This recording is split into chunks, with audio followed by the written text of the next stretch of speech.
Hey guys, economic policy, video number 2. Here we go. So there's actually only 2 slides, but they're kind of long, so I want to make sure I got the time in. Laws to help the budget process. You don't need to know these laws, but I want you to think about this process, and I'm going to kind of tell you the story of how this works. Remember that cartoon I just showed you with the debt ceiling? Okay, so our debt is rising. We have deficits all the time. We're spending more than we're taking in, and we keep having to pay interest on that debt. Is this a problem? Well, yeah, it's kind of a problem. Is it a big problem? Economists disagree on that. Our debt is good debt usually, but we have to decide what we're going to do about it. Congress tries to, fix this problem every once in a while. So back in 1974, our friend Nixon again, Congressional Budget and Impoundment Act. Nixon was trying to not spend money that Congress was appropriating. And so Congress was trying to take control of the budget process, basically from Nixon.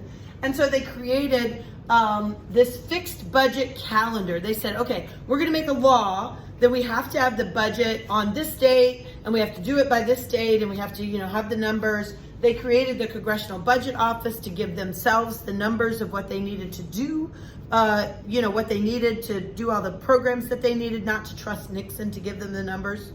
Not a good idea to trust Nixon. So this should have worked, right?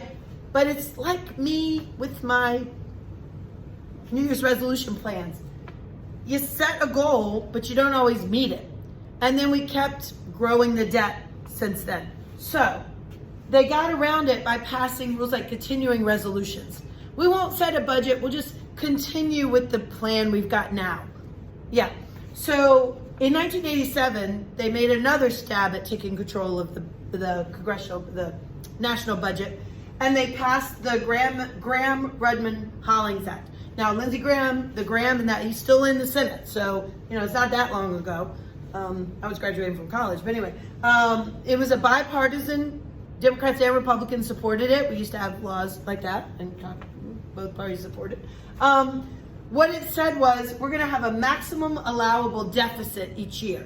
So you can't go over. So in other words, they're putting that ceiling on there. That's as much as we can have. We can have a deficit, but only this much. And they said, look, if we go over that goal, then we're going to trigger what's called sequestration. Sequestration is a big word that means everybody hurts, okay? Sequestration means across the board spending cuts. So in other words, we won't just decide to cut this program or that program, we'll cut everybody's program. And that way, everybody in Congress will have something they don't want cut getting cut. Whether you're a military supporter, whether you support social programs, whether you support the national parks, whether you support the post office, they're all gonna get cut. It was a great idea. It maybe should have worked, but it didn't. Because remember, the people that have to follow these cuts were the ones making the rules, and they could change the rules. So why didn't it work?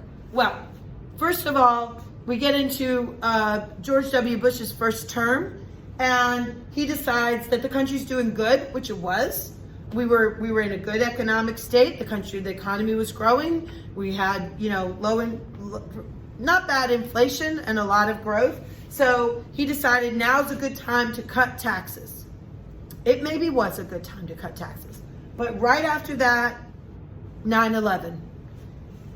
We go into wars, 2 different places, Iraq and Afghanistan. We have a recession hit the country, so taxes are down. If people aren't making as much money, then they're not paying as much tax, right? And you've already cut their taxes, so you can't even, charge more.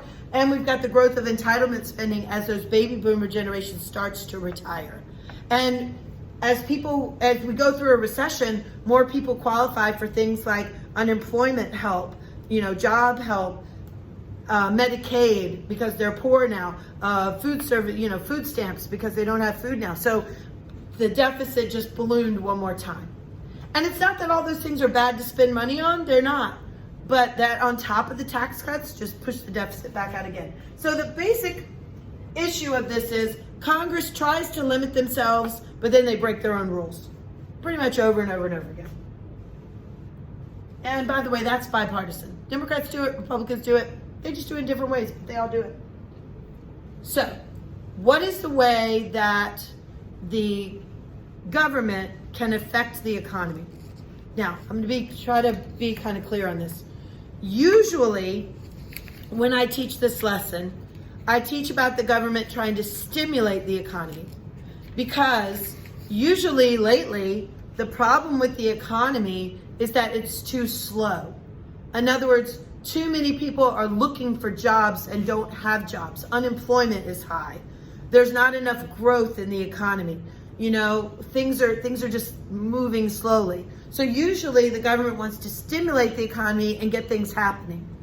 The most recent time that happened was really big was the coronavirus pandemic. When coronavirus started, basically we shut down our economy, right? We all stayed home. Y'all remember that? We all stayed home. People were working from home or maybe not working. A lot of people lost their jobs because they couldn't, you know, places were closed, especially like hotels and restaurants, stuff like that, all closed down. So basically that was like the economy is going along and all of a sudden it comes to a speeding halt, an intense stop, right? So after that, what did the government do? They gave us all money.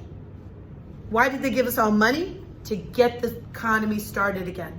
So we get checks in the mail, we get checks in our pocketbook, businesses get loans they don't have to repay to hire their people back. We get all kinds of money to stimulate the economy, getting it going. It worked. It possibly, I don't know, I'm not an economist, but they could possibly argue that it worked a little bit too well, because now our economy is red hot. We've got lots of demand. Everybody wants to buy stuff. We can't find enough stuff to buy. Prices are going up. Remember, demand, supply and demand. If the supply is low and the demand is high, prices go up. That's what we're stuck in right now, right? And now the oil crisis and gas prices going up. We need to calm this economy down, okay? Which is why the Fed just raised interest rates to try to slow everybody down. But usually you want to stimulate. So if you want to stimulate it, what can you do? The first theory is from a guy named Keynes, which is why it's called Keynesian economic theory. He described this theory. And what he said was, if you need to speed the economy up, what government should do is put money in the economy. And where they should put the money is to promote economic growth. The government should sometimes just give people money, distribute benefits. That's what they did in the coronavirus, right? The government should create jobs. Just make a job, like in the Great Depression. They just said, here's a shovel, dig a hole, we'll pay you to do it, right? This is the traditional economic theory of how the government should stimulate the economy, okay? During the 1980s, there was another theory that came up about this, and that was supply side theory.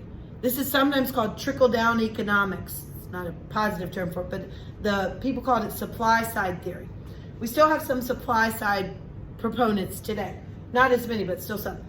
What supply side theory said, and this was Ronald Reagan's promotion, he didn't invent it, but he liked the idea, was that what you want to do, instead of stimulating the economy from the bottom, where you're giving the money to people who don't have jobs, you're giving the money to poor people, you're giving the money to people to give them jobs, you want to give the money to the job creators at the top. So you want to cut taxes particularly on businesses and on the wealthy people, and you want to deregulate so that businesses don't have to spend as much money on regulation, and that this will stimulate the economy. The theory is that this giving money to the companies and to the wealthy will cause them to invest that money, create new jobs in the private sector, and maybe not take their companies overseas, and keep them here in the United States. The theory is that they'll create wealth with their wealth, okay? You may be leaning one or the other. Both of them might be true. The question for the government is which one works better. Now, I would argue that, and this is my opinion, I would argue that when the economy particularly comes to a screaming halt or falls apart, like the Great Depression or the coronavirus pandemic where it just stopped, you got to get the money in fast and you got to get the growth going fast. And Keynesian works better fast, right? Because if you give money, if you give $100 to someone who's unemployed, they're going to spend that $100 probably the next day. They're going to go to the grocery store and spend it. That money's going to go straight into the economy. Supply side theory is a little slower to work because you're giving money to people that already have money, companies that already have money, and you're waiting for them to then invest that and sort of grow the economy that way by creating jobs in the private sector. So they both work. Which one works better and which one the government should do at different time periods, that's a question, right? This one probably gets more money in fast. This one probably gets the money in there, but not as quickly, okay? Last notes for today. There's another way of thinking about this, which is libertarian ideology. Libertarian comes from the word liberty, meaning freedom. And true libertarians, the idea is that the government just should stay out of all of it. The government, and if you're really libertarian, the government should stay out of the economy, but the government should also stay out of social policy, which most of the time, Democrats and Republicans, they either want the government in economy or they want it in social policy, but they don't want to stay out of both of those. So the government's role in libertarian ideology is just to protect private property, just to keep the peace, and then you let the economy run as it will. You're going to have recessions, you're going to have inflation, you're going to have jobs up and down, but you're just going to let it run. And the government should not regulate morality either. So the government should not be telling us how to live or how the economy should run. Okay? You may agree with one or the other one. You may agree with all of them a little bit. That's kind of where I am. But or in different issues. Okay, that's your notes for finishing up Unit 4. Make sure to go back and watch them. And then after you get done, make sure to do the assignments that are in Schoology for you to do. All right? Have a great one. See you later.